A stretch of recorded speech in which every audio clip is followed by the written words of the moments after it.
Okay, dear participants,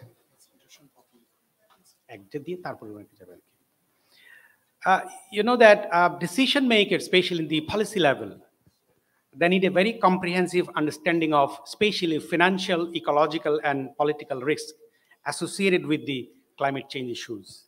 So CORVI basically trying to remove the silos from decision making and providing a data-driven, city-specific risk profile, detailing the city's challenges across 10 risk categories. So that's why this study is very important for the coastal cities.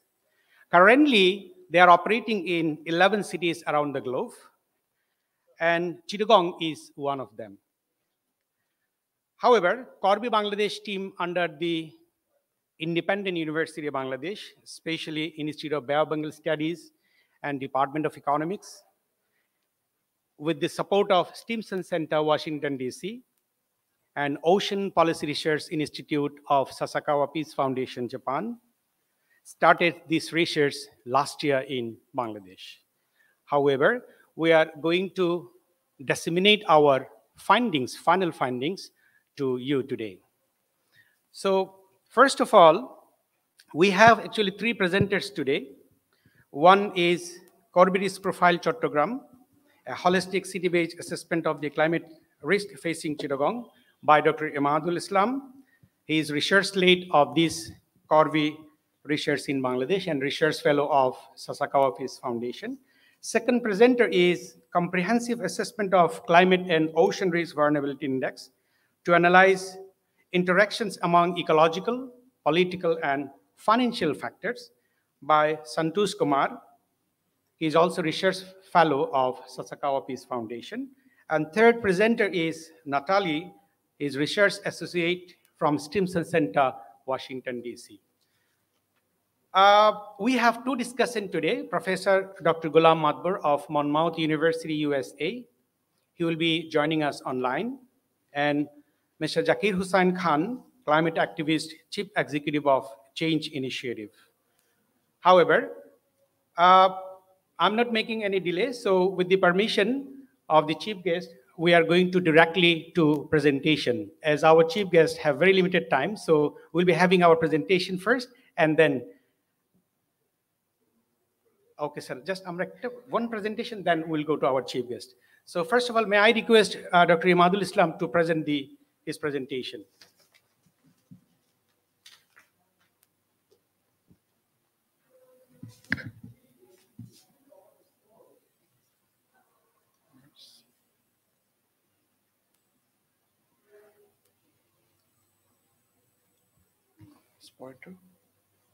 Pointer.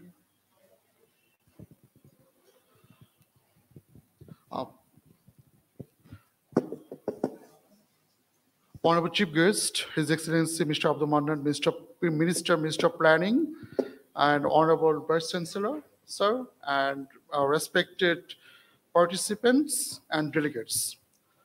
This is Dr. Emadul Islam, and welcome to my presentation on CORVI Risk Profile, Chattogram, Bangladesh, a holistic city-based assessment of the climate risks facing Chattogram.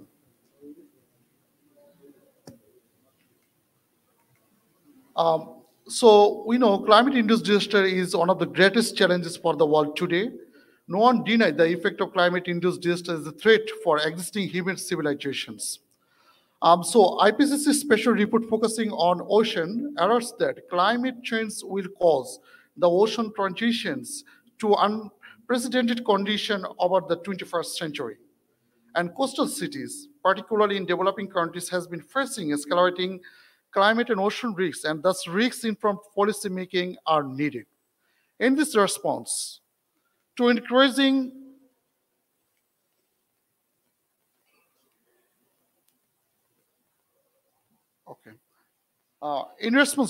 climate fragility risks in coastal developing countries, Ocean Policy Research Institute, the Sasakawa Peace Foundation has launched joint research project with Stimson Center, the policy think tank in Washington, D.C. in 2019. These joint projects aim to assess holistic climate and ocean risks to help coastal cities build resilience.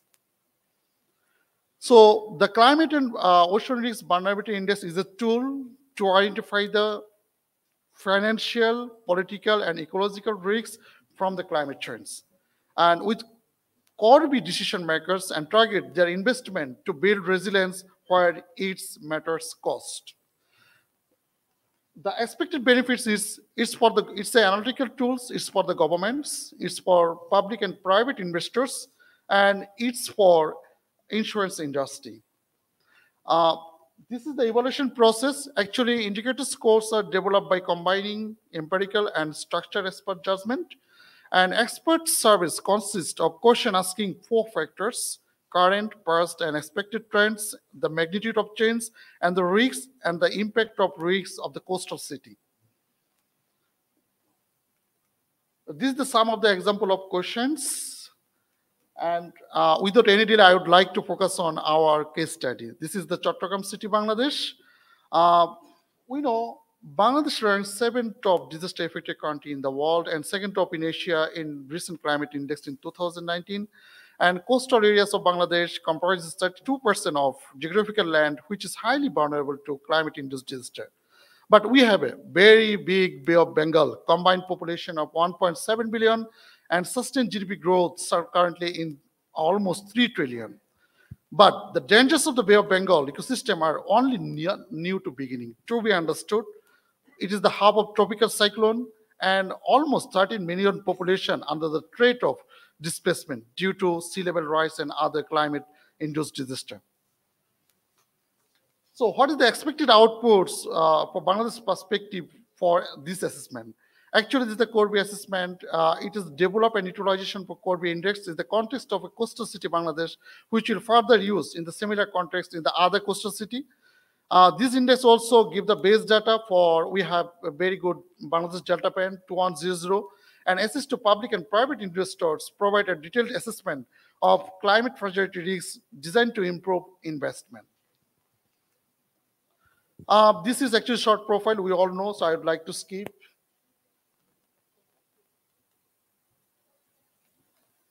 The methodology, you know that this the assessment is international index, so we'd like to adjust with our context. So we did it phase by phase process. Firstly, we actually indicator adjustment. We tried to adjust with at least 10% of indicators out of 100. So second stage, we actually did the that we mentioned that is it's a combination of structure expert judgment and the literature.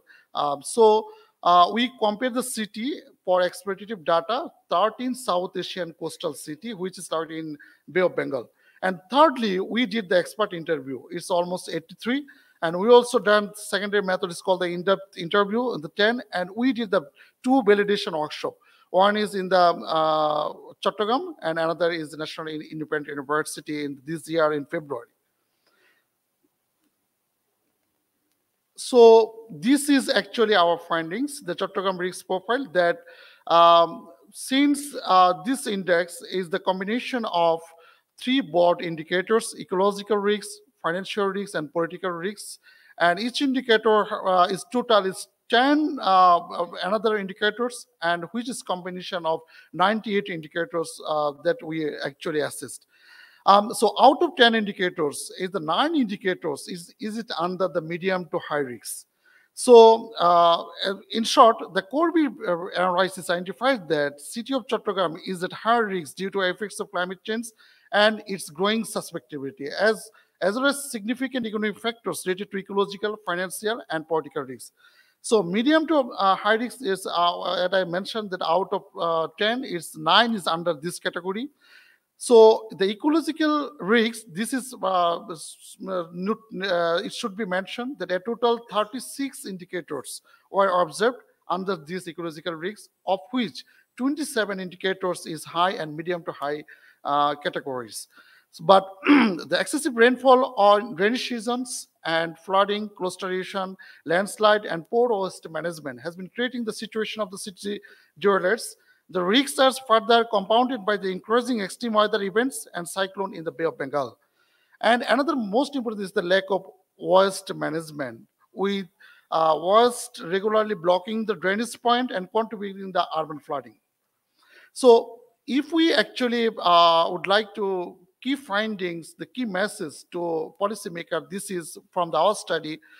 Actually, this index reflect to a growing urban populations, which is the last decade has grown in 4.3 million to 5.3 million in the Chattogram urban area, and going risks from extreme weather events, especially tropical cyclones and landslide, and vulnerable marine and coastal ecosystem that are treated by the habitat destruction, heavy metal pollution from shipbreaking industry, untreated wastewater, solid waste disposal in the Bay of Bengal, and large informal economy, which is that more than 80% employment in Chattogram is there in the employment informal economy, and these informal workers in the informal are largely excluded from social safety net programs, are moved to vulnerable to economic shocks, and fragmented governance is characterized by overlapping and intersecting mandates and management plans, which tends to slow decision making and inhibit effective maintenance.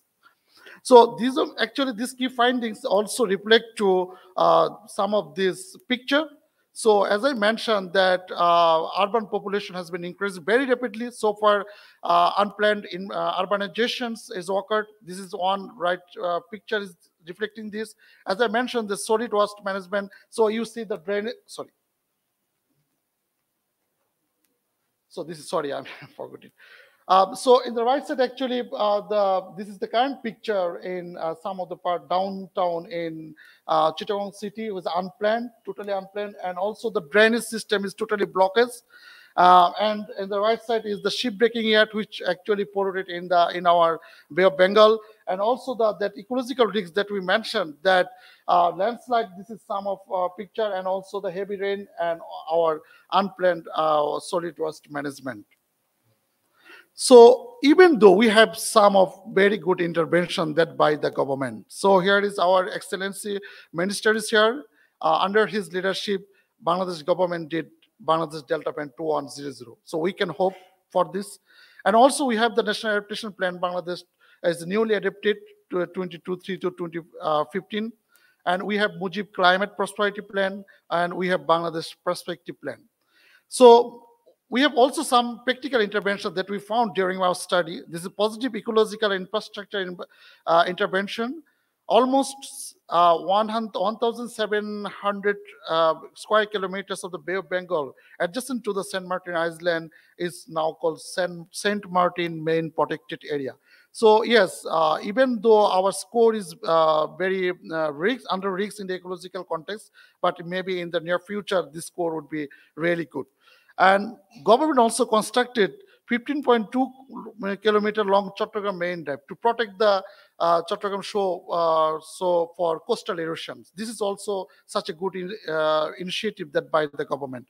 And also government took the cancel 10 coal-based power facilities or $12 billion for foreign investment. And transition to renewable energy, Bangladesh set a target 2041 to have 40% of its energy from renewable sources. So this is the sum of the government intervention that done by government in the national level, which actually have maybe implication in the near future in the city level, but need to proper implementation and proper governments. So this is some recommendation from our study that we would like to give the policymaker. The priority recommendation to build resilience. The coastal city of Chattogram is at substantial ecological risks that we found. Immediate measures from the policymakers are essential. Is to consider, improve, and expand flood adaptation and waste management, improve urban planning and invest of climate smart infrastructure, and develop a sustainable shoreline development strategy. So the government and stakeholders may urgently need to involve themselves identifying different coping strategies. Effective public waste management is essential. Cooperative conversation to the integrated ecosphere. Behavioral change of the concerned community also the important, and strong monitoring, good coordination between the two governance institutions is called Chittagong Development Authority and Chittagong City Corporations. So for improve and expand flood adaptation and modern waste management, the city should take early plans, build modern drainage to ensure smooth water passes. And Chattogram is crucial for the country's economic stability, as well as South Asian countries of rely on it. So we should concern on it and enhance the climate adaptability key industries through regional cooperation. So we would like to promote the here is also because Chattogram is the hub for economic activity. So we will try to focus on the connectivity issue in the South Asia. So this is the shipping, tourist, eco-culture, mangrove, and agriculture industries are particularly sensitive to climate change, and these industries account for these industries account for sizable share and country's GDP in Chattogram, Bangladesh. It is essential to safeguard this business from climate threats and guarantee that harmful environment effects on keep to a minimum. Finally, Bangladesh should play a leadership role to work close connection with the Bay of Bengal neighbors in drafting a framework agreement for governance. This is essentially important for commons and coastal cities. So we also propose the possible research that can be done as a IB as a research lead institutions based on the three risks as ecological risks, develop integrated climate, another vulnerability index, sustainable solution for city waste management, environmental impact assessment for shipbreaking yard, modern flood management, role of main protected areas, and impact of unplanned urbanization and deep sea fishing possibilities and challenges. And financial risks, so role of infrastructure development that is done by the Bay of Bengal Industrial Growth Belt, effects of Mathbor port and sustainable blue economy and challenges, and possibilities of ecotourism and challenges, and possibilities of offshore wind technologies to ensure green energy dream to Bangladesh. And under the political risks, how to improve coordination among the city level two organization. We call this Chittagong City Corporation and CDA, because we found this lack of coordination during our assessment. So also the possibility of regional cooperation in the knowledge dissemination among Bay of Bengal littoral countries to promote the connectivity and resilience. So in conclusion, we know that this is our constitutional obligations, because our constitution in 18 mentioned that article, the state shall endeavor to protect and improve the environment and to preserve and safeguard the natural resources, biodiversity, wetland, forest, and wildlife for the present and future citizens. So we should actually protect our city, coastal city, which is called our economic hub, not only for Bangladesh, it's for all of South Asian countries and other adjacent countries like Malaysia and Indonesia. So here is some validation workshop picture that we done with Chattogram City Corporations. And this is the portal. My next colleague also explained it, how the CORVI actually working on in the high level policy. And thank you so much for listening me, and thank you so much. Definitely, sir. Yeah. Sir. Yes, sir. Definitely, sir.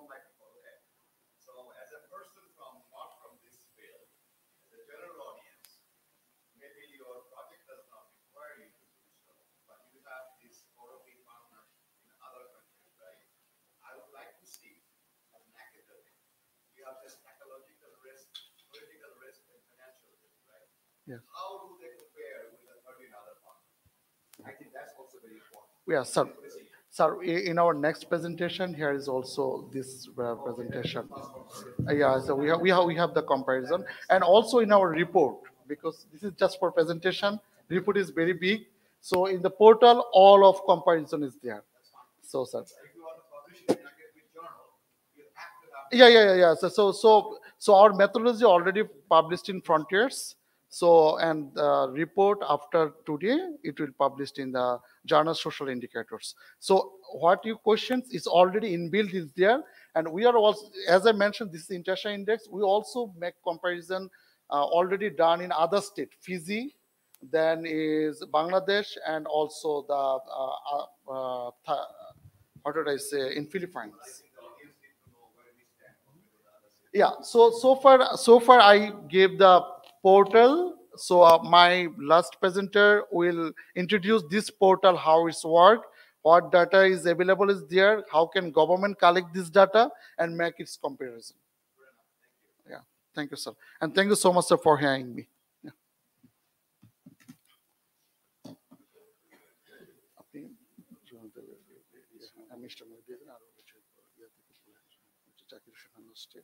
Okay. So thank you very much, Dr. Emadul Islam. It's a very nice presentation, a very brief presentation. However, before going to other presenters, we have actually our chief guest here. He has some important national appointment. So before other presentations, may I request our chief guest to say a few words in this? Before that, can you please remove the chair?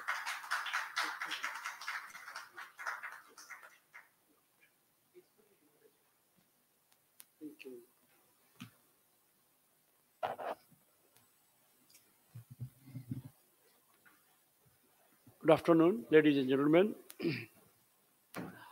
Of course, I'm highly honored. Matter of great pleasure for me personally to be present here this afternoon. Very select gathering of, I would assume, scholars, would-be scholars, inquisitive people like me. So it's a beautiful gathering, and I'm grateful to Dr. Tariq Karim, one of our very senior diplomats, for asking me to be here this afternoon. And I see another one of our venerable diplomats, Hanan, Dr. Mannan, Hanan here, and of course the distinguished Vice Chancellor and his faculty. I would have much to say in terms of the subject under discussion. Naturally, I have no study on this subject. But as a curious onlooker and a stakeholder, because I'm a citizen of Bangladesh, we are literal to Bay of Bengal system. Bay of Bengal is our pond, in a sense. It is our pond on which we live. We get sustenance from there.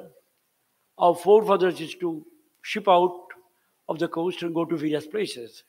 Even now, it is in our literature, in our culture, in our songs, in so many ways. But those are bygone days. Now there's a need to look at Bay of Bengal from a different perspective altogether. Number one, because of this menace of what is called climate change, which is all over, it's happening. And one of the grounds on which climate change is playing out is Bay of Bengal. With the funnel shape, so the entire Indian Ocean fumes, sort of, in my own ordinary language, reaches at the peak where we live. So we get the bite and the hit. So that's very important for us, for very survival. And of course, with the changing needs for larger population than before, aspire to live better, enjoy more comforts of life. So we are looking at every possible ways where we can draw, get more. And Bay of Bengal turns out to be a very important resource center for us. Fish, minerals, possibly gas or oil, whatever, trade routes in every possible way. So Bay of Bengal keeps coming into our discussion. And of course, what I see very important entities here, IUB of course is here hosting it. OPRI, I didn't know it before, Ocean Policy Research Institute. Dr. Tariq Karim is heading it. And we have what is called CORVI index. That's must be a very highly technical thing. There is some benchmarks and indexes by which you can measure our risk factors in relation to our living on the coastlines of this our resource Bay of Bengal. So no doubt it's a very important subject for us in the government at this moment. We would like, as you said, holistic look. We would like a holistic development, total development. We would like our country to be developed economically, socially, politically, in every possible way. We have lost a lot of time, no doubt about that. We have to pick up the threads and move forward. That is our political goal. But of course, we need your support, no doubt. It's an understatement.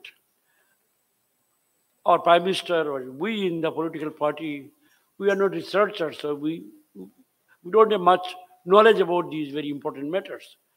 But having said that, I must also say that we are not a closed group of people who is running this country.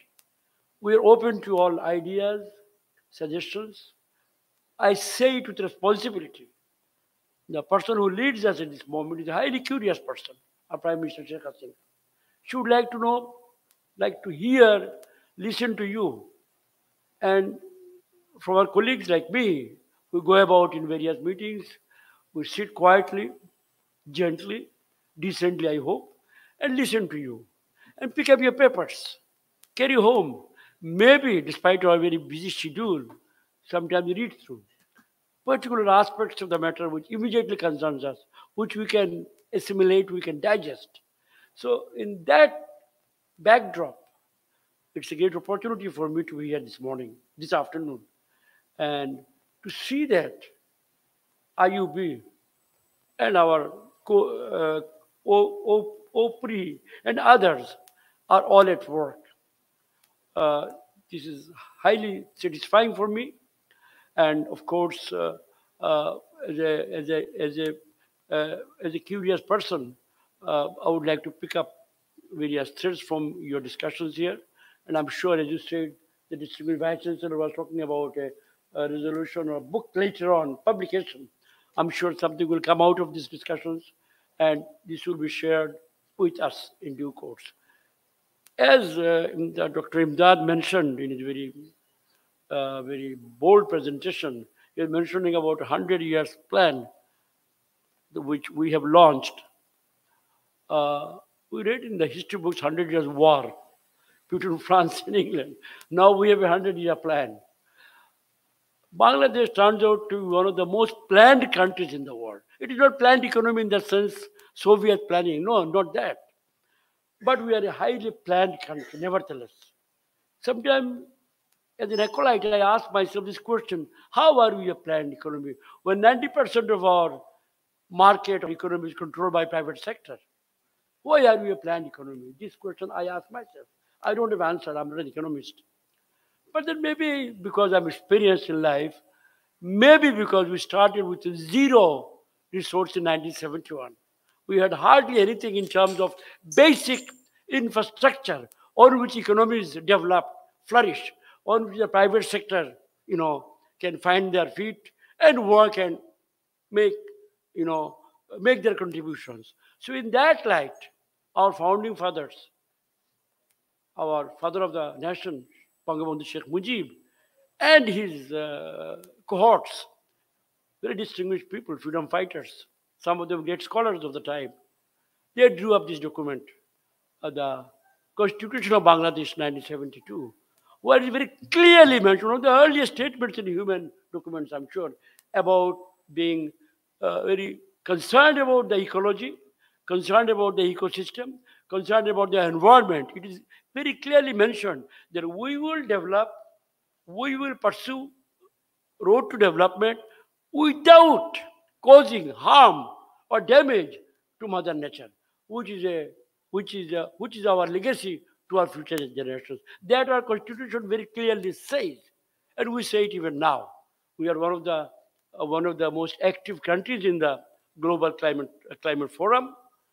We participate, and we do our bit. We are not mightily rich country. We know, everyone knows about that, but we are committed.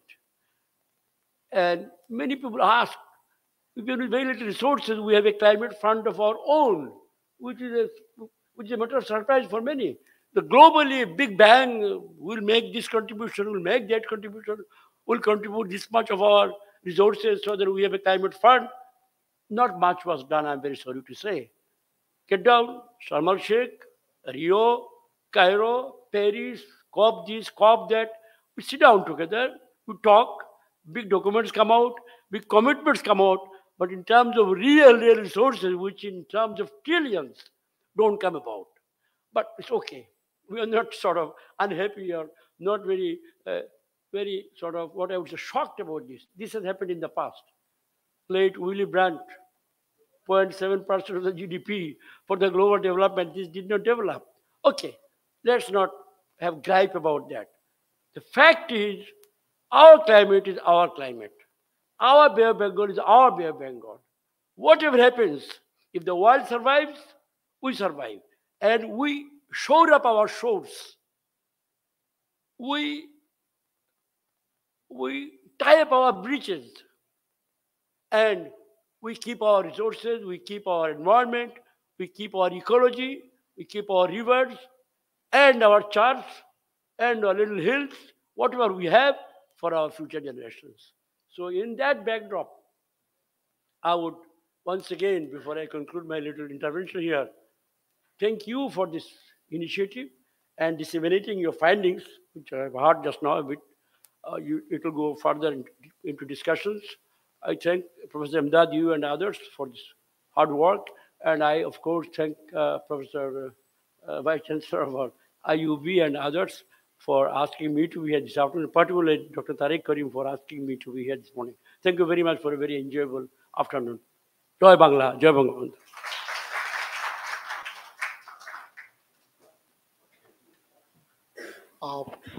So our honorable chief guest will leave us very shortly. So before that, we would like to take a small picture for 1 minute. So may I request our all presenter come on the stage, and as well as also Ambassador Karim sir and our discussion. Before leaving our chief guest, just take a picture, please. Yeah, sir.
This would be exactly.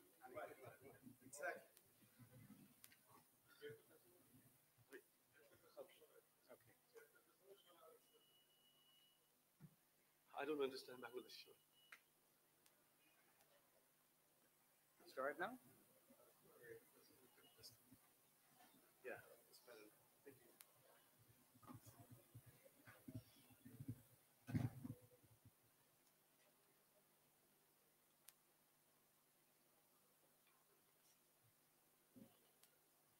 It's okay. Oh, that's handled by them. I'm not handling. They are handling it. Okay. This is not for my issues. Okay, thank you. Okay, ladies and gentlemen, I think we should start our next presentation. We have our second presenter today. He is Dr. Santosh Kumar Rauniyar. is a research fellow in the Ocean Policy Research Institute of Sasakawa Peace Foundation, Japan. He will be presenting on comprehensive assessment of climate and ocean risk vulnerability in analyzing interactions among ecological, political, and financial risk factors. May I request Dr. Santosh Kumar?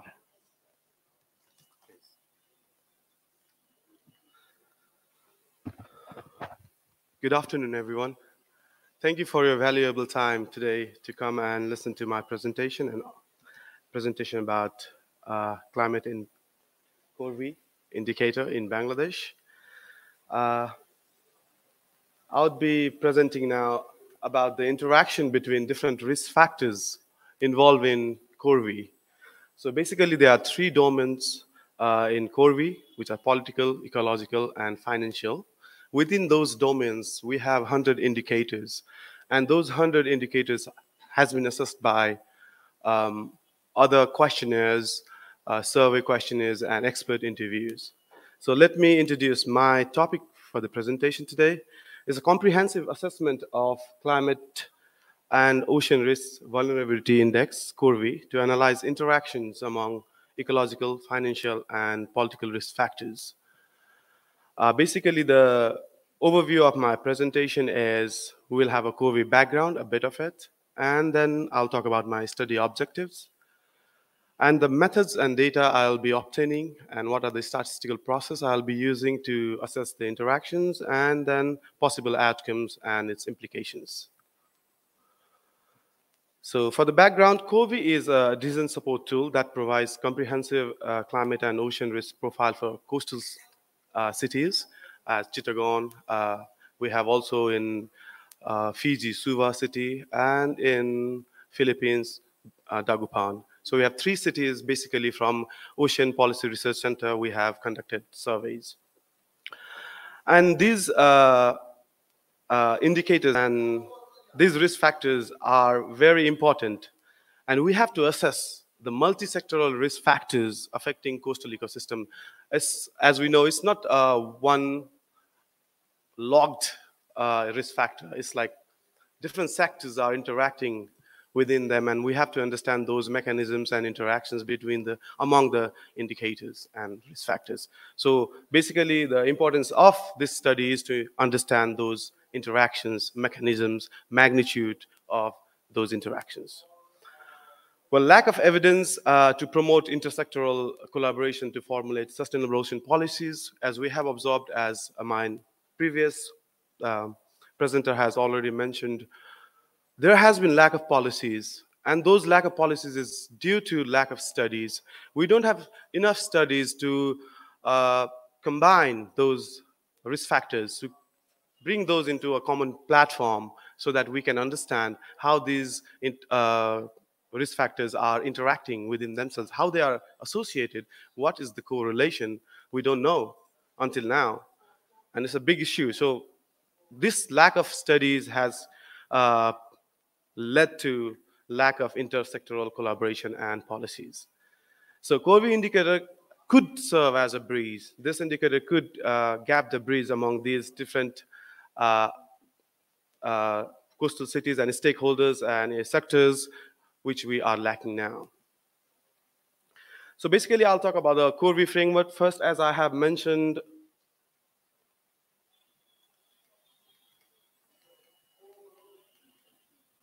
okay, so this is the framework of CORVI. As I mentioned before, we have three domains: ecological risk factor, financial risk factors, and political risk factors. Within those three domains, we have 10 risk factors, which we can see ecosystem, we have economics, major industries, infrastructure, socio-demographic, governance, sociology, and all those things. And these all 10 risk factors have been measured by 100 indicators. So that's the basic framework of this. And they are rated on this score, like 0 to 2.5 is low score, medium risk is 2.51 to 5, 5 to 7.5 is medium high risk score, and 7.5 to 10 is highest risk score. That was the before background of the study shown from Chattogram. And actually, the risk profile is from the city in Bangladesh, Chittagong. So yeah, geographic risk factor, as you can see, 6.74, which is medium high risk. So these are the risk scores. So my study objective is to assess the interaction among these risk factors, these 10 risk factors, based on 100 indicators. So how those 100 indicators are interacting and how they are clustered within these 10 risk factors. If I suppose you understood my point. So how the 100 indicators are placed or clustered within the 10 risk factors. So analyze the interaction and evaluate the association among different CORVI indicators. And the second objective is to quantify the magnitude and direction of relationship among different risk factors included in CORVI.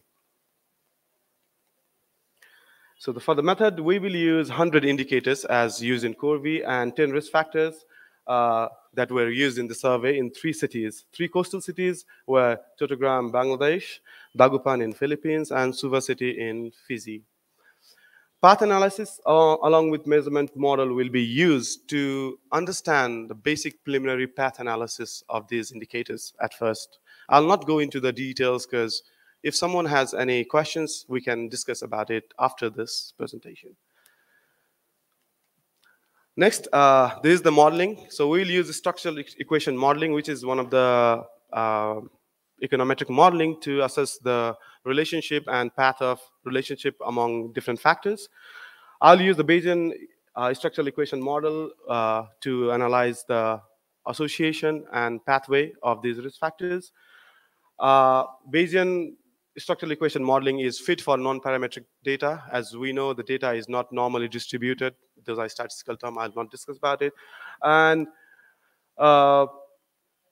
risk factors will be treated as exogenous variable. That means the variables with us 10 risk factors are our main variables to be analyzed, to be clustered. And the endogenous variable, the dependent variables, will be the 100 risk factors or indicators, within those 10 risk factors. This is the basic framework how it works. So imagine those rectangular boxes are indicators. The round box, the circle or ovals are risk factors. So this will be how it will be analyzed, and path analysis will be conducted with measurement model. The expected outcome of my research study would be we can find out the magnitude of interactions among different indicators, as I already mentioned, and it will be observed. We can say how much it is related and what's the strength of the relationship.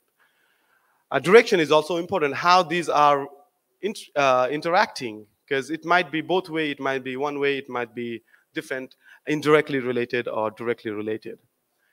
A prominent indicator substantially contributing to risk scores is expected to evaluate. Of course, those 10 risk factors are measured through 100 indicators, and scores of those 100 indicators determines the magnitude of risk factors. So we can find out which particular indicator or which set of particular indicators are substantially contributing to the high score of the risk factor. I'll repeat it again. The magnitude of particular indicator or set of indicators will determine some of the scores, or high or low magnitude of the scores of the risk factors. So we will try to assess that and we'll find out that. Now, importance of the study is it will provide strong evidence to formulate strategies and action plans for targeted specific risk factors in targeted cities, like in Chattogram or in Philippines somewhere. So the government policy stakeholders or the concerned bodies can definitely focus on which risk factors, which indicators are definitely troubling, and we can focus on those indicators and make the strategic plan on tailored action plans. Secondly, it will strengthen the validity of CORVI indicators. Of course, this is a survey, it's a cross-sectional survey. We need to strengthen the indicators, because expert interview is kind of based on experts' views, right? we need to scientifically standardize it. So this is one of the process of standardizing. Since we have 3 data points at hand, we also have several other data points from Stimson Center CORVI has conducted.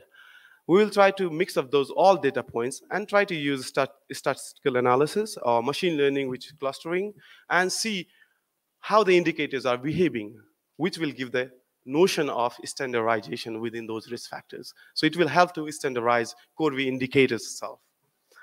Thirdly, could assist in intersectoral collaboration of sustainable solution as we'll notice which indicators are troublesome. Let's say indicators from major industries or indicators from sociology are troublesome. Those particular intersectoral policymakers or those concerned bodies can definitely collaborate with policymakers and have action plans together. And it will initiate for future studies focused on sustainability of ecosystem. Of course, we are dealing with a great grave of climate danger. Particularly ocean is really, really important for us. And we are seeing it with our first hand with this generation. We are seeing the effect, what will happen and the precarious situation we may face in the future. So we need to act soon. So this will be one of the initiation for us to really deal and to make sure that we don't get into those grave consequences and act before we are late. Thank you very much for your attention. This is all for my presentation. Thank you. Yeah, surely. Yeah. Thank you.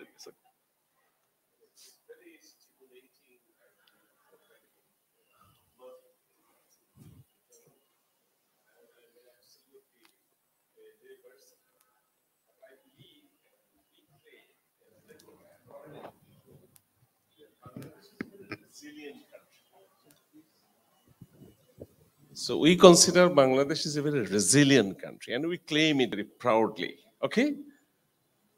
Whether your methodology incorporated the resilience aspect of the population and mass, either in coastal or in the big cities, as an integral part of your methodology to assess the vulnerability and the resilience to face it themselves, and also the future resilience in terms of inclusiveness, it would be much better. So are all these aspects are incorporated in your overall understanding, assessment, or analysis? I'm sure you did it. Did you? Thank you. That was really, really amazing question. Really, really important question for the audience as well to understand how CORVI has been measured. Well, I'm not the one who was on the ground to measure the CORVI. I'm doing the standardization of CORVI indicators. Yeah. Actually, yeah. Well, I cannot say it 100% for the sure, but I guess the survey, when it was done based on the expert interviews. And I presume those questionnaires did contain about this kind of aspect of sustainability, resilience of local people or local community out there. I think some aspect of questionnaires were concerned and connected to that part of that issues, I guess, yeah.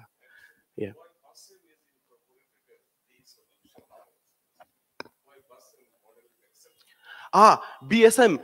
So I use Bayesian because we don't have enough data point and our data is not normally distributed, since we cannot say that certain amount of interviews, experts actually answered the same. No, it didn't happen. I think expert in Suva city has different opinion than experts in Bangladesh, right?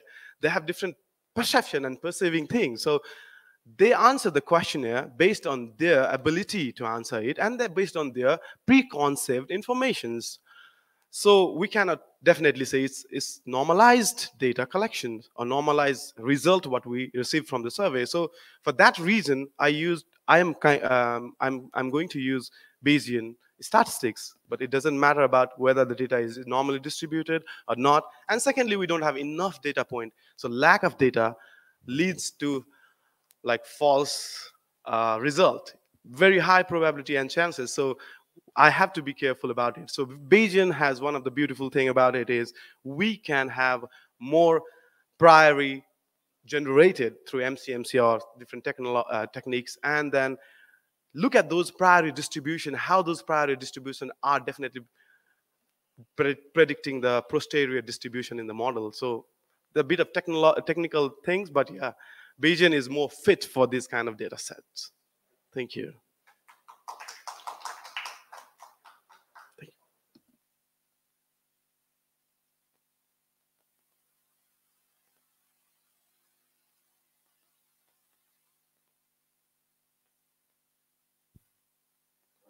Thank you very much, Dr. Santosh. It was actually a comparative discussion between Bangladesh, Fiji, and Philippines. Well, there was a very good question by one of the diplomats, honorable diplomats. Just one important announcement before the next presenter. We had actually a welcome remark by Dr. Miko. So due to some technical reason, we couldn't connect her. So we'll go to her after the third presentation. Now, may I request Natalie to speak on her presentation. She is from Stimson Center, United States of America.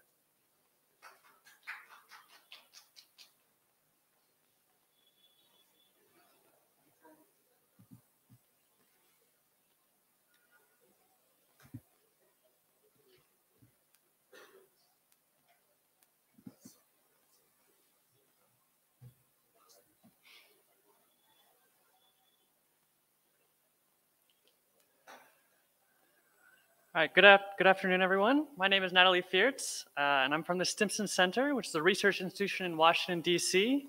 I manage our climate programs, including the Climate and Ocean Risk Vulnerability Project, which is known for short as CORVI. And I'm very pleased to be here with all of these distinguished speakers and guests talking about our assessment in Chattogram. So after the discussion of the more specific results from our assessment in Chattogram, I'm actually going to take a step back and talk about where our assessment in Chattogram fits into the larger CORVI project and where we've seen these assessments go after we've completed the assessment stage and how the results that we've determined get incorporated into planning and implementation processes. So first, to start at the highest level, what we heard at COP27 last month, and what we've heard for years at this point, is that there's an urgent need to strengthen climate resilience in least developed countries and other developing countries, and fulfill previous pledges to mobilize increased levels of climate finance. And we know that these countries are the least responsible for the climate crisis, but the most affected by the climate impacts, which are already today posing an urgent danger to the safety and security of residents and businesses. And I put this slide up, which we have as sort of the theoretical background to how CORVI was created, as a reminder that climate change is not monolithic, and it cannot be addressed through a single lens. Social, economic, environmental, and political issues from the land to the sea are all intertwined with the places and people who are affected and who need to plan for and build resilience in the face of the climate crisis.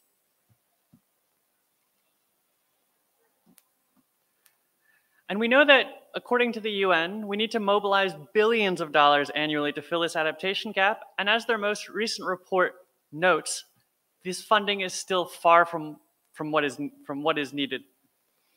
And it calls for the increase of serious climate finance ambition. But what we've heard from funders is that what is needed is specific granular data at the local level. And we know that there is increasingly data available from hazards and from exposure, but what there is often not data available for is the specific vulnerability of the different places affected by the climate crisis. And so it is this gap that CORVI aims to fill, to provide that missing data, and therefore mobilize increased levels of climate finance. And CORVI aims to do this by looking at the vulnerability of the specific place that is being assessed through an integrated and holistic lens that looks at how social, economic, environmental, and political systems interact to produce climate risk.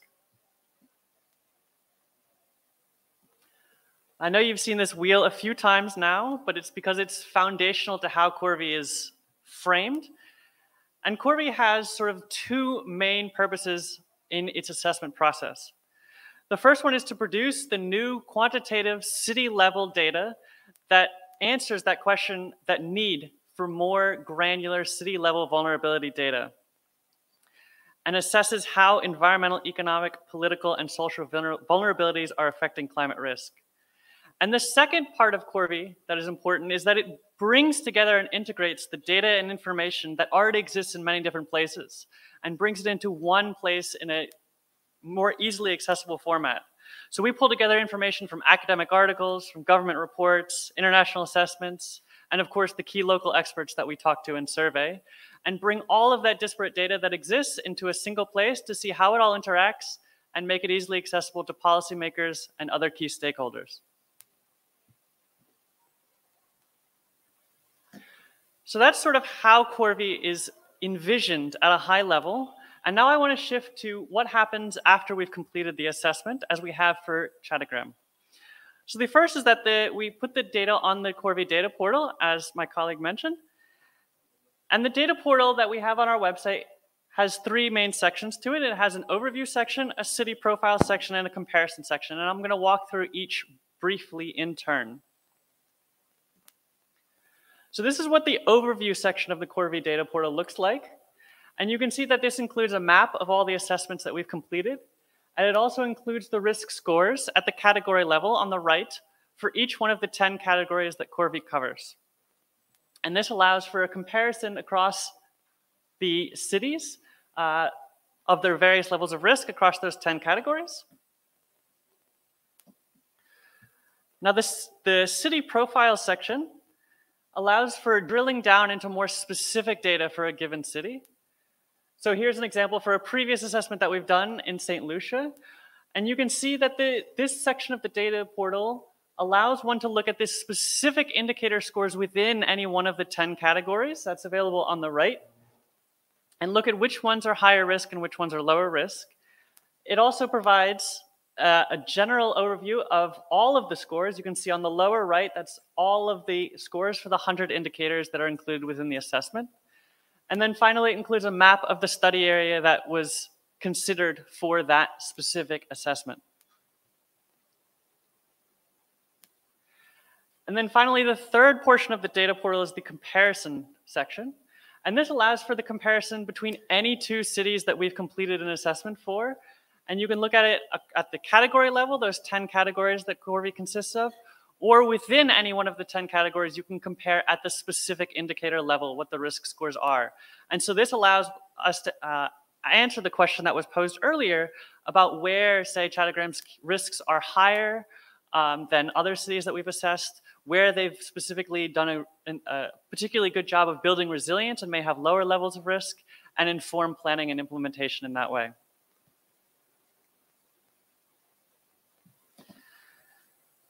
Now, we've completed CORVI, as mentioned, across 11 cities so far, from the Caribbean to the South Pacific, and you can see them here. And we're expecting to announce another 4 in the coming months, including one that was announced recently that will be done in Madagascar. And I'm just going to briefly walk through some of the ways that the CORVI findings have been used across some of these cities to get a sense of how the findings may be incorporated into planning and implementation here in Bangladesh. So one of the key actors, of course, is the governments in the city level governments and national level governments. So they can use CORVI to improve their national adaptation plans, to attract climate finance, and to devise innovative policy solutions, among many other uses. And other governments have done this in a number of ways. For example, the county government Mombasa, where we recently did an assessment last year, incorporated CORVI findings into its adaptation planning process. And this planning process was the first time that the city had actually incorporated climate change and adaptation into its city level process. And this was done in part thanks to our partners there, the Western Indian Ocean Marine Science Association, who has engaged with the city government of Mombasa in a very sustained manner to help them understand and incorporate the findings from that assessment. In Dar es Salaam, the CORVI findings informed the implementation planning around the Tanzania's National Climate Change Response Strategy between 2021 and 2026. In Kingston, Jamaica, after the CORVI assessment was completed, the government created a Ministry of Housing, Urban Renewal, Environment, and Climate Change, reflecting CORVI's prioritization of addressing issues in an integrated way. So this ministry brought together issues of housing and urban renewal, which are finance issues, and issues of environment and climate change, to break down those silos that previously existed between different parts of the government. In St. Lucia, many of the findings that we included in our CORVI assessment were reflected in the country financing roadmap that the country agreed to with the World Economic Forum. And finally, with our just completed assessment in St. Kitts, the Ministry of Environment and Climate Action, who was a key partner in that assessment, is already planning on using those findings to help attract additional climate finance. Another key audience for CORVI is multilateral funders. As we said, we hope to use CORVI and its findings to help mobilize additional climate finance and adaptation finance. So we've engaged consistently with a number of these funders, including the World Bank's Environment, Natural Resources, and Blue Economy Department and the Global Environment Facility. And they appreciate the value that CORVI brings in providing that city-level vulnerability data and also looking at climate risk in an integrated manner. And they are planning on using the CORVI approach and the CORVI findings to help inform how they fund adaptation around the world.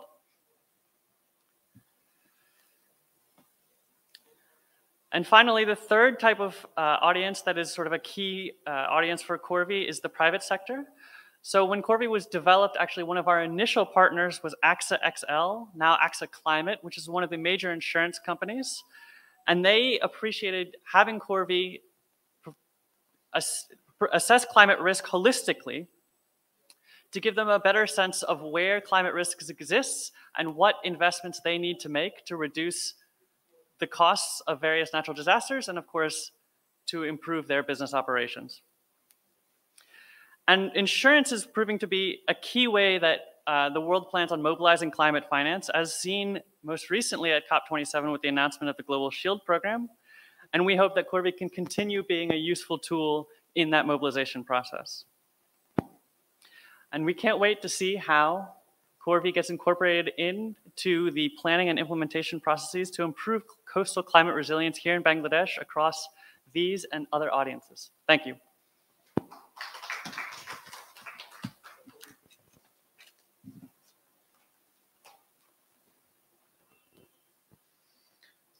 Thank you very much, Natalie, first for your presentation on CORVI from the center, Stimson Center. Now, actually, we have two discussants, Professor Dr. Golam Mathbor from Monmouth University and Mr. Zakir Hossain. So before going to the discussant, we have Dr. Miko Maekawa. She's in online now. So can we connect? Dr. Miko, we want to listen to you.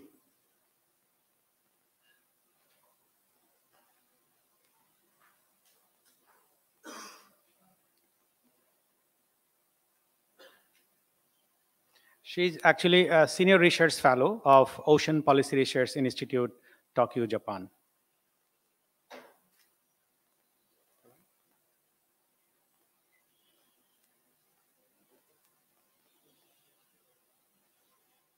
Can you connect Dr. Miko?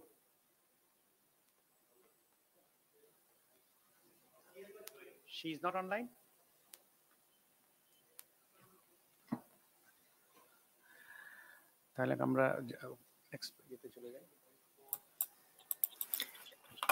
Can you please try again?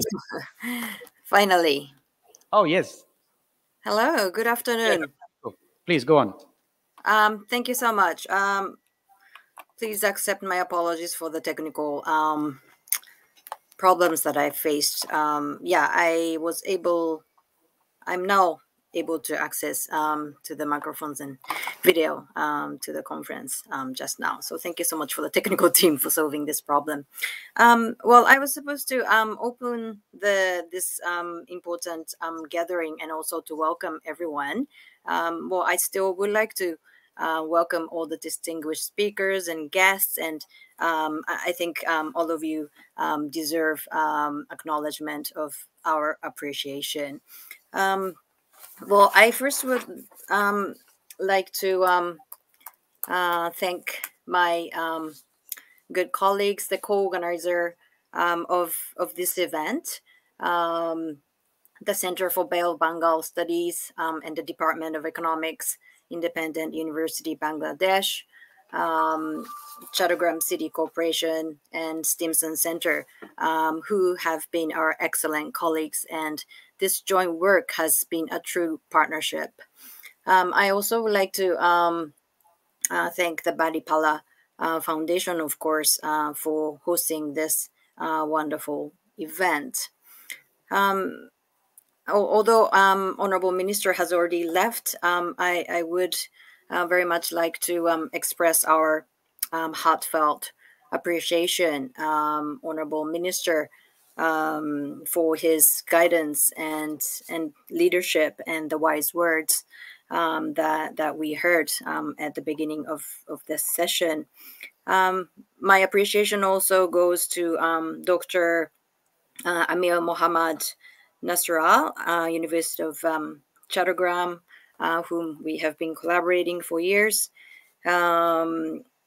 Representative from Chattogram City Corporation, Mr. Abdullah Omar, Professor Golam Mathbor from Monmouth University, the United States, Mr. Zakir Hossain, climate activist, Chief Executive of Change Initiative, Dr. Khaled Saifullah, Assistant Professor, Independent University, Bangladesh, and of course, Ms. Natalie Fiertz, who have just made an excellent presentation, and my colleagues Emadul and Santosh. Yeah, we have a great team, and as I mentioned, the Bangladesh study is part of the 11 studies that Stimson and CORVI team, OPRI, have conducted so far, focusing on major cities in the region, and OPRI has been supporting studies in the 3 locations, including Chattogram, Suva, Fiji, Dagupan, Philippines, as Santosh and others have already presented. Well, the minister already mentioned that at the international forums, at UNFCCC COPs, there have been a lot of talk about lack of implementation. That is very true. However, I still would like to note some of the remarkable achievements which were agreed at the last COP in November, COP 27 in Egypt. I think one of the big win was an agreement for parties to establish new funding arrangement for loss and damage. And this is a result of decades of tough negotiations. There was never an appetite by developed states to link loss and damage with liabilities and funding. And finally, there was a decision to have a funding mechanism for this purpose. And I think that was quite a remarkable result. However, I think this is an indication of the fact that the negative impacts by global climate change around the world is so serious, including the events, the flash floods in the northeastern part of Bangladesh this year, and the terrible floods in Pakistan, which put the country, 1/3 of the country underwater. And since the Paris rulebook has already the negotiation of the rulebook has already been completed. The important thing is its implementation by countries and non-state actors. However, although over 80% of the countries have developed adaptation plans, strategies, and policies, there's a huge gap in terms of financing. According to the UNEP adaptation gap report, there is 5 to 10 times the lack of financing, which is estimated to be needed. So there should be a real action on the ground and necessary financing. There was also an agreement by parties and non-state actors at COP27 to work on a new adaptation agenda, which includes some important goals for coastal areas. And I would like to introduce a few of them. One is under this adaptation agenda, it's called the Sharm el-Sheikh Adaptation Agenda. One is under this agenda for the ocean communities and actors to invest $4 billion to secure the future of 15 million hectares of mangroves globally through collective action on halting mangrove loss. The second is to halt loss, protect and restore seagrass, marshes, kelp forests to support people in temperate communities. Another one is for the coastal urban coastlines to be protected by gray and hybrid solutions. So these are global goals, but these have to be translated in the local context. And well, as it has been highlighted, Chattogram is a rapidly growing city with great potential, which is faced with a number of ecological risks, such as tropical cyclones, erratic rainfall, coastal erosions, rising sea levels, among others. And it has to provide for the increasing population in the city, and it has to be done within climate smart urban planning and necessary financing. So the cities are centers of compounded problems, but at the same time, it can be centers of solutions. And what is needed is a very good, assessment of risks and opportunities, and a collaboration like this in which academics, policymakers, NGOs, the private sector collaborate for priority actions. So I really hope that our joint effort, such as the CORVI study, will contribute to better understanding the risks and opportunities on site. And yeah, we look forward to our continued collaboration. And I would like to thank you again and again welcome all of you to this session. Thank you very much.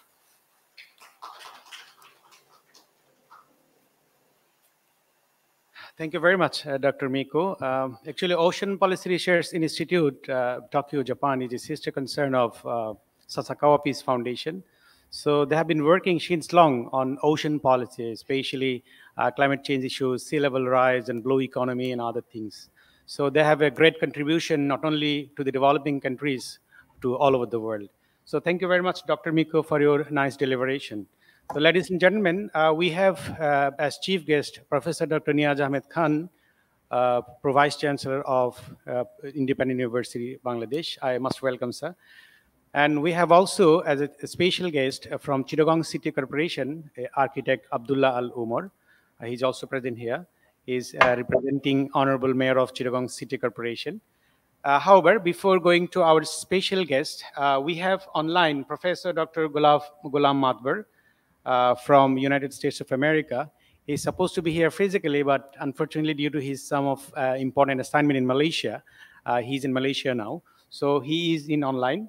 And we have also another discussant here in presence. So may I request Professor Dr. Golam Mathbor to have a discussion on this presentation. He is actually Bangladeshi-born American professor. He's working in Monmouth University, New Jersey. Sir. Good afternoon. I'm actually very delighted to be with all of you, though I wanted to be in person, but because of my other assignment that Dr. Amir Nasrullah mentioned, I could not. But I think good that at least I can participate virtually. It's always good to see the good friends from Bangladesh. I must say a few names, particularly distinguished Vice Chancellor of IUB, who was my batchmate at the Harvard University's Management Development Program. I'm so happy to see him. Dr. Niaz Ahmed Khan's name even here at the University of Malaya. I'm actually currently as a senior visiting professor at the University of Malaya. And in fact, very soon, within 10 days, I'll be in Bangladesh to give keynote addresses to 3 international conferences. So let me, and always it's a pleasure and opportunity and fortune to see the new faces and meeting the new friends and new colleagues and new scholars. So I will focus on the presentation so far that we listened. First of all, let me start with Dr. Emadul Islam. And this is an area that is very near and dear to heart. I'm a Chatgaya. I'm from Chittagong. I'm basically from Kutubdia Island. Throughout my whole academic and research career, all my work is on coastal community development. And in fact, Bangladesh maritime policy, I contributed a lot, particularly advocating for Bangladesh maritime policy. And finally, we had the maritime policy now. All my thesis, dissertation, research are in this area. As I said, that I'm from Kutubdia Island. So let me focus on a very emerging, young, promising scholar, Dr. Emadul Islam, whom I know very well. His presentation particularly, of course, I think this is a presentation from a very credible institutions research, and I thank all these participating agencies, particularly contributing in this area. And in fact, also I must say that I'm actually a faculty advisor of the Advisory Council of the Urban Coast Institute at Monmouth University. So I'm still working in these coastal areas. Most important point, I think, Dr. Islam mentioned is the coastal resiliency of the people, institutions, systems, and to enhance their capabilities. I think that's a very important thing. Another important point also Dr. Islam mentioned, the delta shape Bay of Bengal. I think that really contribute a lot. And also, it is an asset for the Chittagonian and for the country. Financial, I'm not going there, ecological things. And we know that sea level rise, greenhouse effects, the warming temperature. This just not only just within the territory of Bangladesh. Bangladesh is in the downstream, Nepal, Bhutan, India, they're in the upstream. So there are a lot of things, sediments rolling about, sea level rising up. I'm not just blaming South Asian countries, the whole world. I think Bangladesh is paying a big price. So all these sponsoring agencies for this seminar and this sustainable Chittagong cities particularly, I think this is something that we needed to do a long time ago. And this is very much expediting now. I was president of the American Institute of Bangladesh Studies for 8 years, 2 terms. And in fact, it came to our radar as well. Everyone is now looking at the blue economy. Ocean is the future. That's what we can see there. Now everyone is jumping. 1991 cyclone, there was a UNICEF-sponsored team, the chief from the CDC, Center for Disease Control. I was one of the members. Out of 3 members, I was one of them.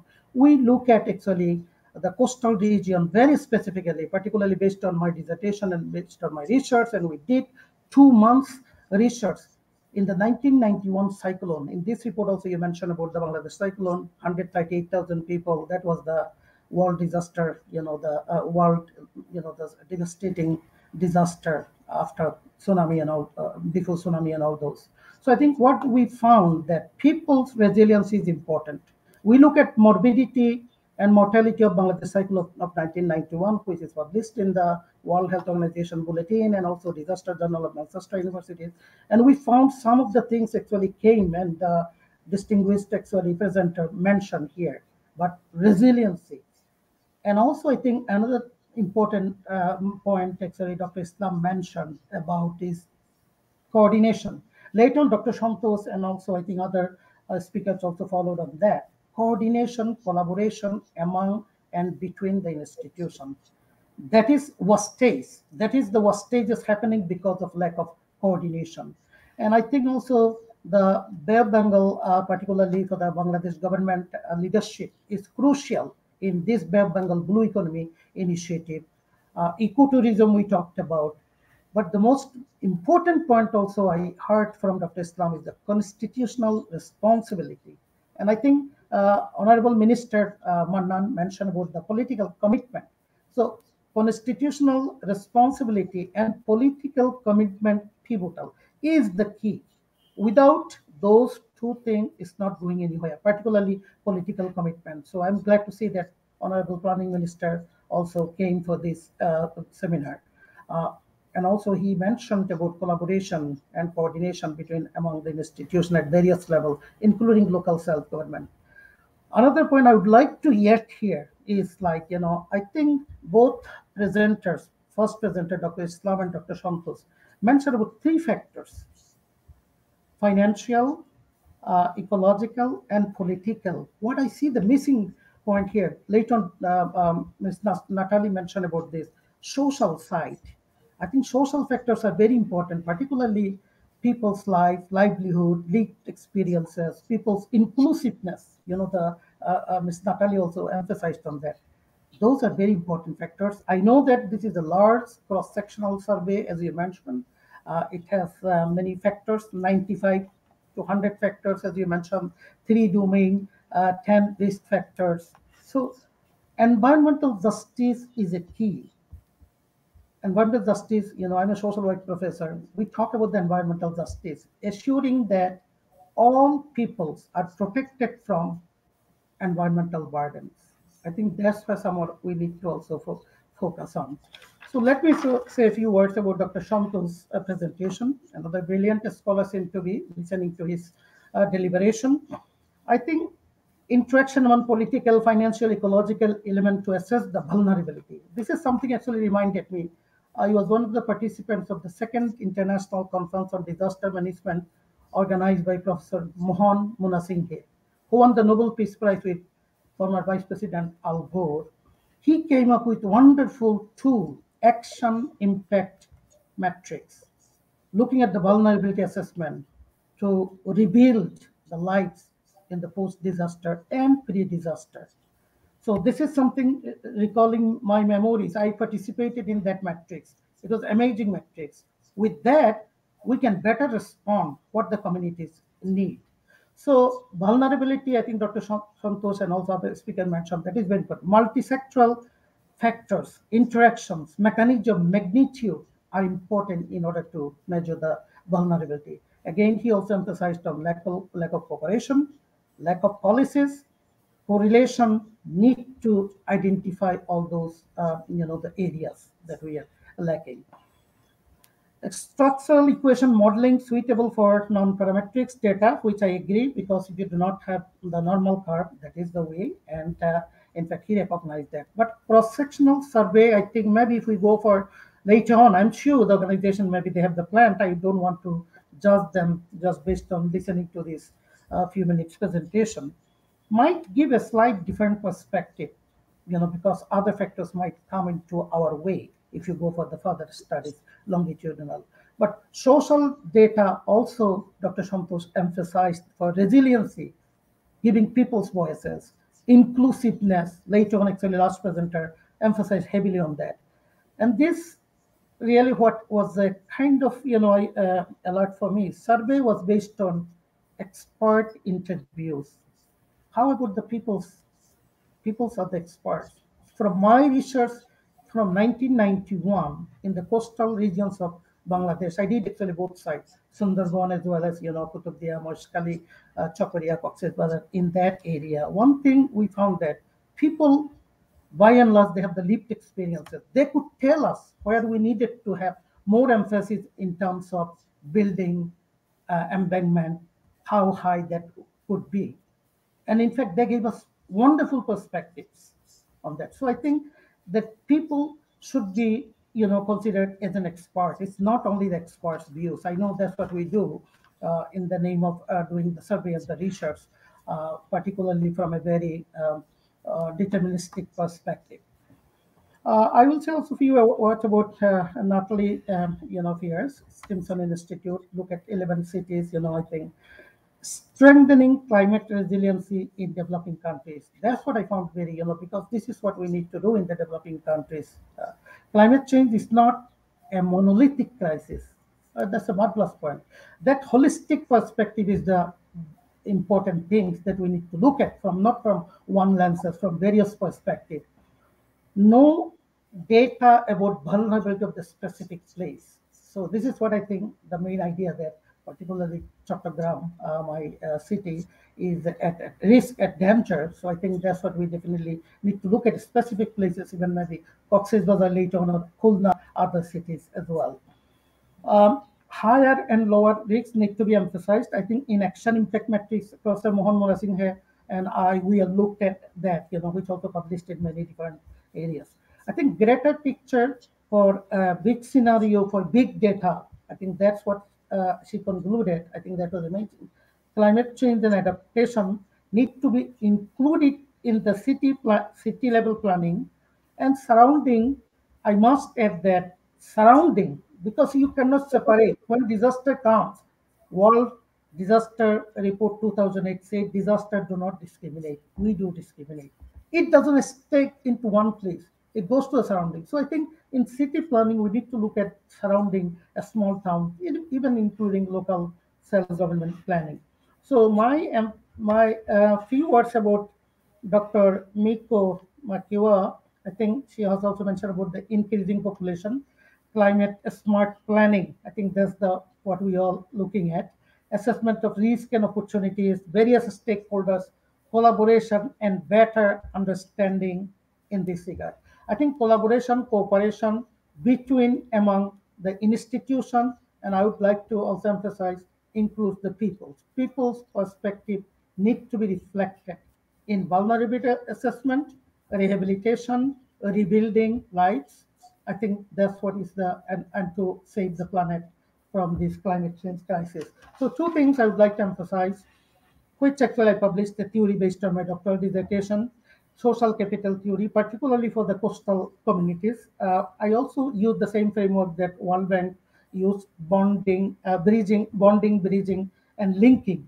Linking to financial and other sectors for rehabilitation purposes and agencies, which is the focus here as well, is very important. But I think I went one step further, how to do the bonding, how to do the bridging, and how to be linking the communities and the peoples with the required appropriate needed institutions.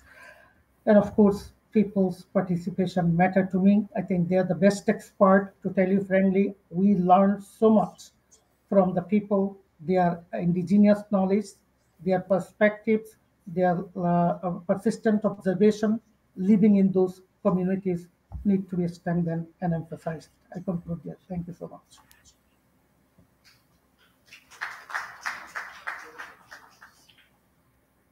Thank you very much, Professor Dr. Golam Mathbor. It is a wonderful analysis and very in-depth discussion on the three presentations. Thank you very much for your kind presence once again. So we have our second discussant, Mr. Mohammad Zakir Hossain Khan. He is a climate activist. He is Chief Executive of Change Initiative. So you have 3 minutes.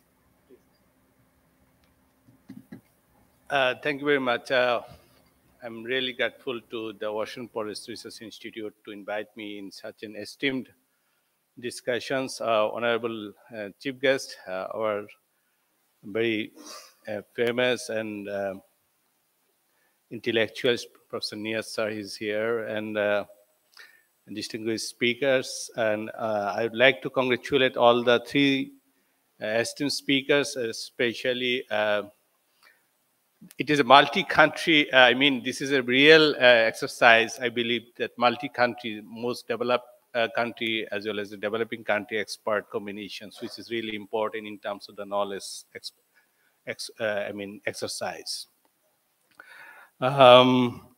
Basically, I would not like to go detail about the presentations. Rather than, I believe this is the very base and foundations, and from the starting by the Dr. Imdad, he's very known to me for lots of a couple of years. I know his expertise and the capacity to deal with the complex issue. But what is important aspect is that in terms of the vulnerability assessment, what Natalie has already referred in her presentations, this is really important, the vulnerability assessment.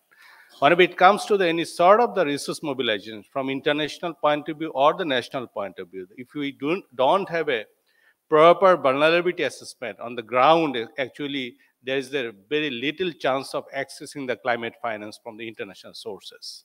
And I can refer one example regarding the one project has been approved for the Bangladesh from the Green Climate Fund, has been right now implementing by the UNDP on the GCA project. Whenever it comes to the project proposal submission, they have submitted. And they have presented in the, there is a forum on the GCF, the governing body presentations. Then the first time the project proposal has been withdrawn by the UNDP only due to not having proper evidence on the local vulnerability. Why has been happened? And very particularly, when it comes to the evidence on the local level in the coastal areas, they referred all the salinity is been only due to the climate or impacts, that is sea level rise. But there are other factors also contributing on the sea level, on the salinity in the coastal region. This is the decline of the upstream water flow from the Ganges. And so whenever it comes to the sea level, the salinity issue, you have to particularly distinguish this is the really there is a vulnerability, especially in the coastal regions. This is only due to the sea level rise. Otherwise, it has been, that there is a evidence, credibility is always at the risk. So, and that's why I'm saying that this exercise is really very much appreciated. But what is important is that, whatever it comes to the urban is always is a place for the lots of opportunities. At the same time, in terms of the risk, it is also the highest risk in the urban region, especially the Chittagong and we call is the capital of the commercial and investment. It has you cannot actually portray the overall risk with the such a, the indexing, because there is a lots of multiplier effects. If any infrastructure has been damages, it relates with the international trade and other opportunities. But Chittagong, the vulnerability in terms of the Chittagong city, I could refer one thing is that you could in the next exercise you should focus on that the resource linkages, because the maximum rivers in the Chittagong regions is very much linked to the Chittagong hill tract. The flow falls, waterfalls. Thus, those waterfalls are actually in tremendously dangerous levels, dying out due to the watershed decline and the forest degradations. So recently, you see in the Halda rivers, in last year, the expected level of breeding was not happen. Only reason is that due to the lack of the water, inadequate water supply.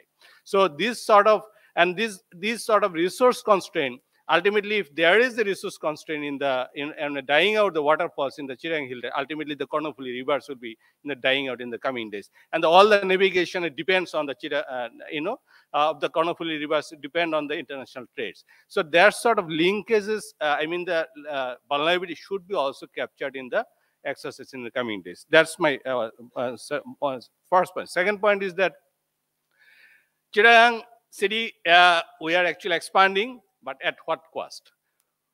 It's unabated the hill cutting of the Chittagong, the metropolitan area. And this is actually creating the whole vulnerability of the Chittagong's climate. Vulnerability has been multipliedly jeopardized due to the governance problems.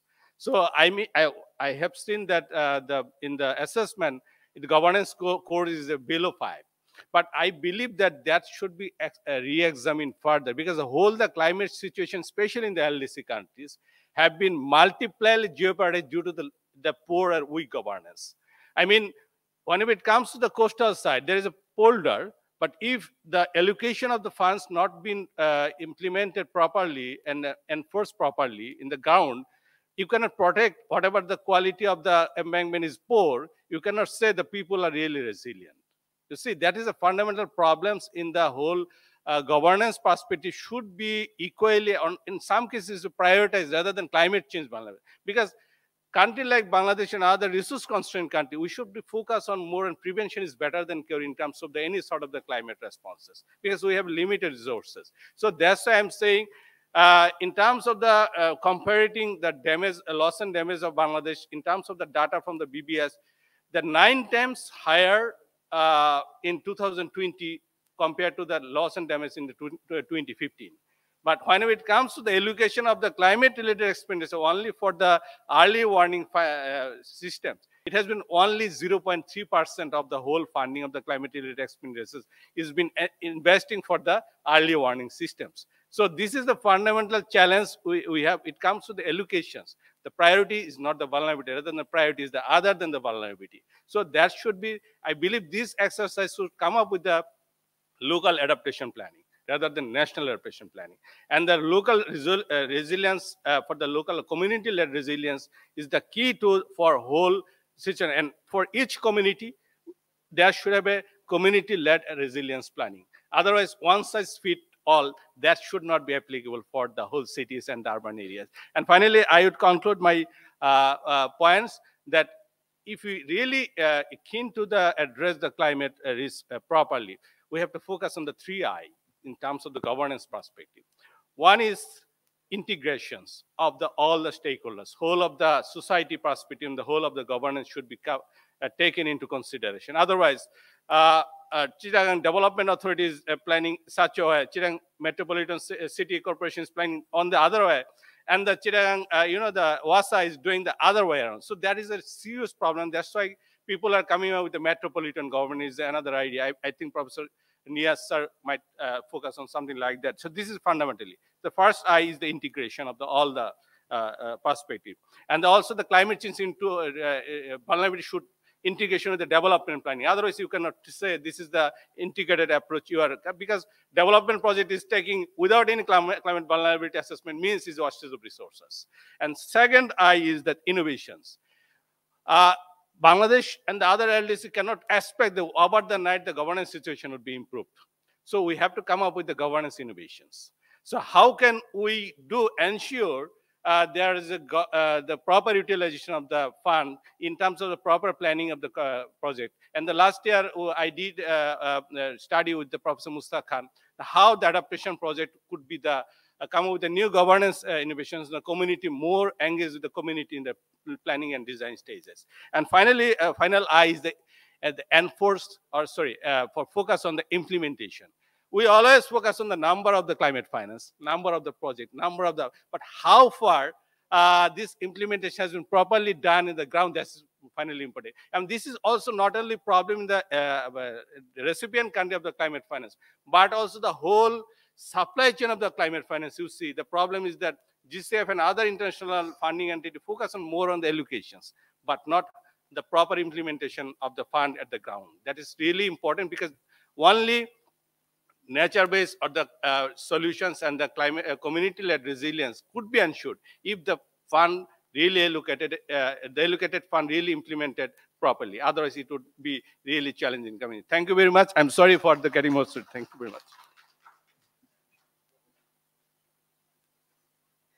Thank you very much, Mr. Zakir Khan, for your wonderful informations and deliberations. Yes, in our actual recommendation, we have included all those 3 I factors in this study. However, we are almost at the end of our presentation or this session. At this moment, may I request Professor Dr. Niaz Ahmed Khan, Honorable Pro Vice Chancellor. Yeah, he will come later. Okay, sir, may I request Architect Abdullah Umar, Chief City Planner of Chittagong City Corporation. He is representing Honorable Mayor to say a few words from Chittagong City Corporation. Assalamu alaikum. Thank you for giving me chance from my organization, Chattogram City Corporation. It's a privilege for me. Thank you, our previous presenter, and last speaker, Mr. Zakir Khan. I fully agree with you. 3I and some important issue you have noticed.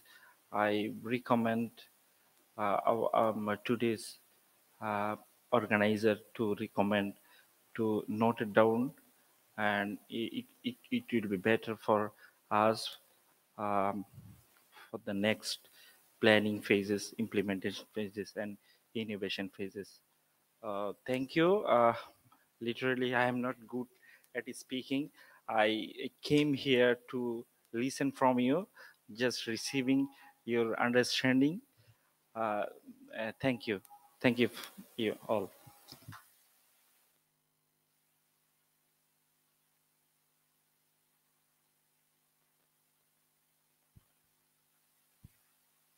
Now, may I request Professor Dr. Niaz Ahmed Khan to present his speech. He is also one of the advisor of our Bangladesh CORVI team. Thank you, my friend, Professor Nasrullah. I stand before you for 3 reasons. First, to apologize. I should have been here from the beginning. I just couldn't make it because I had to face an emergency. So no excuses. I feel deeply honored to welcome you, each and all of you, to my university. I also stand here to show my solidarity to the very cause of this discussion. Resilient, littoral communities, and a way to come out with some form of a unified framework to face the climate-related risk and vulnerabilities that are posing increasingly greater threat for not just the communities, but the humanity at large. I'll also take this opportunity to recap some of the very important observations made by some of our friends. I couldn't listen to the presentations, but I actually gone through the materials, and most humbly to put, I was actually a member of the team, the CORVI team. And so my appreciation, just a quick word of acknowledgement to my friends in the Ocean Policy Research Institute, the Stimson Center, the very esteemed discussant, Professor Golam Mathbor, who really doesn't need any introduction, and Mr. Zakir Hossain Khan, a climate activist. And as you've seen, let me just mention the 2 points that he made particularly relevant for our purpose. One is to seeing the big picture. He put this up as linking the resources, the resource linkages. And he gave a specific example from Chittagong Hill Tracts downwards to the Kornofuli to Chittagong. Put differently, it is important whenever we try to do this kind of risk assessment to see the big picture, the overall ecological and landscape-based approach rather than myopic bits and pieces. But you need to start with something small. That's what CORVI has done. We hope to scale this up at some level. And I also particularly like this idea focusing more squarely on the governance dynamics. We have tried to address some of these, but I think it always makes greater sense to get into some, delve into deeper of these dynamics. The particular point from Professor Mathbor that I took note of is to have more focus on the sociological dimensions, the communities, indigenous knowledge, and I'm sure he has alluded to it, if not specifically mentioned. If we could do in the next round some more meaningful level of treatment of the social issues of equity and gender, I think that would make broader sense to this whole exercise. Now, I'm just going to make two more general points about it. As researchers, we have to do research. That's how we make a living. But when you see some of your research actually have direct practical relevance, you feel good about it. It's very gratifying to see. I'm just holding these two important documents. I'm sure many of you have seen this. This one, received this morning. And for our friends who won't follow Bangla, this is the National Disaster Management Plan, 2021-2025, these two documents. And I was just kind of looking at the initial few pages, including the prologue, and I found immediate relevance to the CORVI exercise. In chapter 3 of the plan, it has a broad focus on identifying the risks and vulnerabilities. The chapter itself is actually called Risks and Vulnerabilities, littoral countries. So I feel that this exercise is not just living in the ivory tower of academia. It has come down to the level of practice where it actually has a practical meaning down at where the actual things are working out. So I think it has added a new dimension by this very practical significance of this research to move on, and I'm sure OPRI and Stimson both would consider so as our friends nationally in Bangladesh. The other point I wanted to make, and I'm sure that some of the presenters must have made it, and I also acknowledge the name of Dr. Emadul Islam, my good friend, Dr. Santosh, Kumar. As I said, I just missed on these presentations, but I acknowledge their contribution, and Natalie Fiertz, the Stimson Center representative. I'm not sure whether they've made this point, but I'm quite hopeful that this point would go into our next round of research. We actually felt there is a capacity issue at nearly every institution. So not to undermine anyone, this is a practical need, whether it's my university, IUB or Dhaka, whether it's the Chittagong City Corporation, and by the way, deeply appreciated your presence, the representative from the City Corporation. You have been exceptionally helpful, and we acknowledge your support. So there is a clear capacity issue, a capacity gap nearly at every level. Now, there is also a tendency to either play it down or completely deny.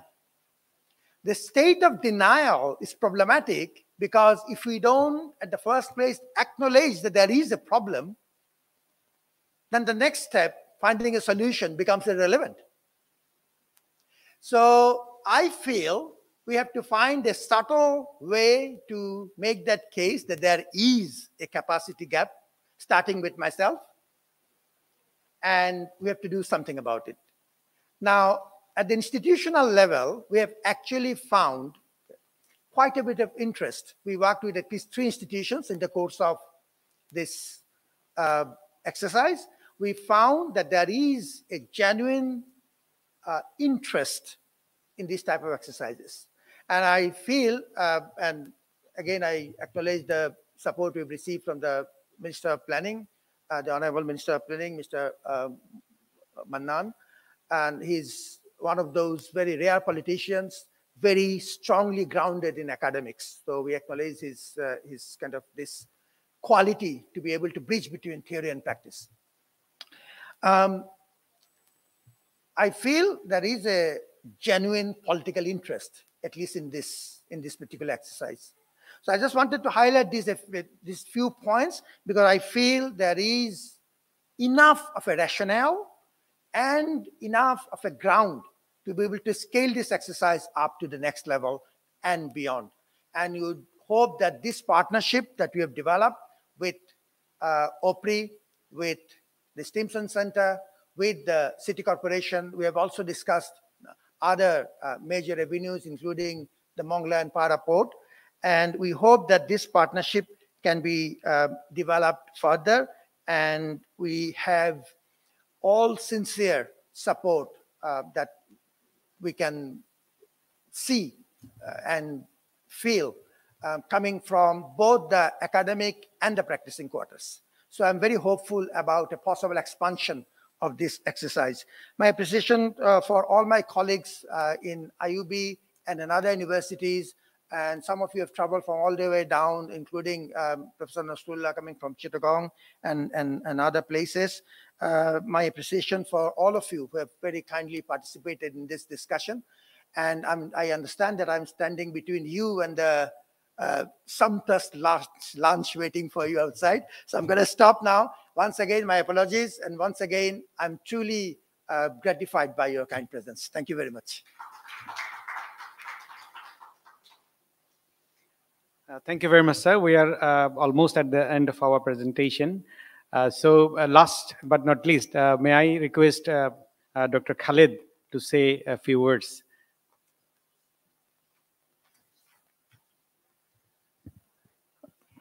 Assalamu alaikum and good afternoon. I promise I will not take more than 2 minutes, right? Because we are running late for lunch, right? So it is actually my privilege to stand here and actually appreciate each and every one of you for the contribution that you have made for the CORVI studies, as well as for this session. So our Honourable Minister, Amir Mannan, has left already, but we are very honored to have him here for even a very brief period of time. He had some emergency engagement. And we have here with us our special guest, Professor Niaz Ahmed Khan, PhD, Honourable Vice Chancellor of IUB, as well as Architect Abdullah Al Omar, City Planner, Chittagong City Corporation. And thank you, sir, for your insight. Our sincere gratitude goes to the discussant, to our discussant, Dr. Golam Mathbor and Zakir Hossain Khan, for sharing your views as well as giving important feedbacks to the various CORVI studies, not only for the Chittagong studies, but for beyond that. And so thank you for that. Also, 3 presenters, thank you, Dr. Emadul Islam, Dr. Santosh Kumar, as well as Natalie, for sharing your work. And I'm sure the ideas and the discussion we had today, it will actually be a roadmap for future research work as well as further discussion among various stakeholders. And I would like to take this opportunity to actually thank our experts. Some of our experts are here. We had actually 83 experts who we actually talked to for our CORVI research studies for their time and the valuable insight they have given us, as well as Chittagong City Corporation and the Chittagong Development Authorities. They have given us enough time. Whenever we contacted them, they actually gave us time, whether it is physically or it was virtual. So I would like to thank them also. And I would like to thank our colleagues from OPRI. Dr. Miko is here with us online, as well as the colleagues from Stimson Center for technical support as well as for financial support. Without their support, we won't be able to do this study. And so I'm thanking them as well. And last but not least, I would like to thank all the participants, students, and my fellow colleagues for being here.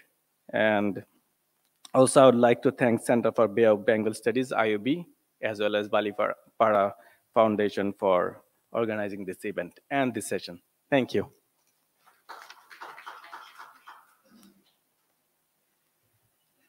Thank you very much, Dr.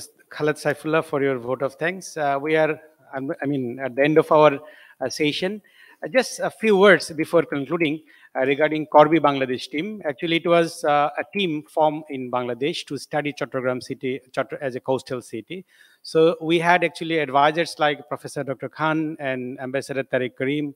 And in the team, we had Dr. Emadul, Dr. Saifullah Khaled, and also Dr. Shahriar Kabir of Economics Department, and from Chittagong University, this is Amir Mohammad Nasrullah. So last 1 year, actually, we had this study and got this final, output that we disseminated to you. So tomorrow we have 3 other sessions in Chattogram, especially with Chittagong Development Authority, with the chairman, and also with the mayor in Chittagong City Corporation and local NGOs in Chittagong. So actually last, I want to say that actually, as Chittagong is the hub of all economic activities in Bangladesh, so saving Chittagong is saving the country. So that's why I hope that this, information findings will contribute to the development of future projects or future planning, future policies to the decision making of Bangladesh. Thank you very much. I would like all of you to have lunch with us. Thank you. Assalamu alaikum and good afternoon.